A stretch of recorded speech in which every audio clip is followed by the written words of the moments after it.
En général, les gens qui ne connaissent pas la psychologie évolutionnaire, ils ont tendance à croire que les comportements humains, ils sont déterminés génétiquement et surtout que l'environnement n'a pas d'importance. Mais en réalité, ces gens, ils se méprennent puisque l'environnement, c'est un point essentiel de la psycho-évolutionnaire. L'homme, peu importe sa culture, il est attiré par plusieurs choses inconsciemment. Le sexe, la nourriture, le statut social, etc. Toutes ces choses, elles lui ont permis de survivre dans son environnement ancestral. L'environnement ancestral, ça correspond à l'environnement de nos ancêtres, donc en théorie, pendant la période du Paléolithique, quand ils étaient chasseurs-cueilleurs et nomades. On peut prendre deux cas de figure qui vont servir d'exemple, le milieu bourgeois et les quartiers. Le garçon qui a grandi dans un milieu aisé, il a appris au cours de son enfance et de sa socialisation familiale que pour bien réussir socialement, il faut passer par la voie de l'école et des diplômes. Donc il va investir cette voie puisque pour lui, cette voie, ça va lui permettre d'être en haut de la hiérarchie sociale. De la même manière, le garçon qui a grandi dans les quartiers, il a appris par la socialisation avec ses pairs et avec celle des aînés du quartier qu'il faut réussir, mais ça se fera pas de la même manière que dans le milieu bourgeois. Le garçon aura par exemple recours à des vols pour avoir des biens reconnus socialement, ça lui permet d'avoir de l'argent, un prestige qui est le capital guerrier, c'est-à-dire qu'il est reconnu par ses pairs comme sérieux, vaillant, discret et qualifié dans ce qu'il fait. Le statut et l'argent, ça lui permet aussi d'accéder plus facilement aux femmes. Du coup, tout ce que fait ce jeune, ça permet de prospérer dans son milieu social.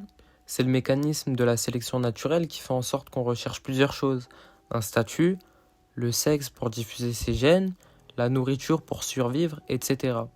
Bien sûr, ces actions, elles ne sont pas légitimées, mais ça permet d'avoir des éléments de compréhension. On n'est pas obligé d'aller dans le sens de la sélection naturelle, c'est-à-dire de rechercher un statut social par la délinquance. Enfin, on a vu que l'environnement était très important pour la psycho-évolutionnaire, autant l'environnement ancestral que l'environnement dans lequel on se trouve. On peut résumer ça en une phrase.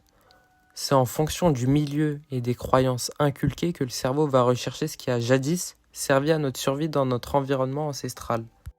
Pour expliquer cette phrase, on peut dire simplement que nos ancêtres, pendant des milliers d'années, ont dû survivre, et pour survivre, il faut s'adapter. Et donc notre corps, grâce au mécanisme de la sélection naturelle, au fil des milliers d'années, il a favorisé certains programmes cognitifs, notamment le programme cognitif d'avoir un bon statut social. Et donc, notre cerveau, dans un milieu donné, il incorpore les informations culturelles et sociales. Et en fonction de ces informations socio-culturelles, il fait en sorte de vouloir d'avoir un bon statut social. Donc si dans le milieu, pour avoir un bon statut social, il faut être un délinquant, il fera en sorte.